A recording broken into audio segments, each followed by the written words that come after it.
সেদিন জাহান্নামীদের ভীষণ কষ্ট হবে আর জান্নাতীদের জন্য অত্যন্ত আসান হবে, অবস্থাটা খুবই আরামের হবে।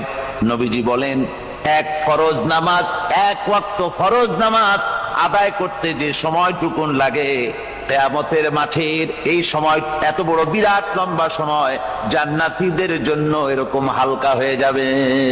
সুবহানাল্লাহ। হযরত আবু সাঈদ খুদরী রাদিয়াল্লাহু তাআলা হাদিস কেন বর্ণনা করেছেন, একটা নামাজ, একটা ফরজ নামাজ পড়তে যতটুকুন সময় লাগে এতটুকুন সময়ের ভেতরে জান্নাতীদের কারবার শেষ হয়ে যাবে। সুবহানাল্লাহ বিহামদি। আর ওদের কারবার তো শেষই হবে না। وَيَوْمَ تَشَقَّقُ السَّمَاءُ بِالْغَمَامِ وَنُزِّلَ الْمَلَائِكَةُ تَنزِيلًا।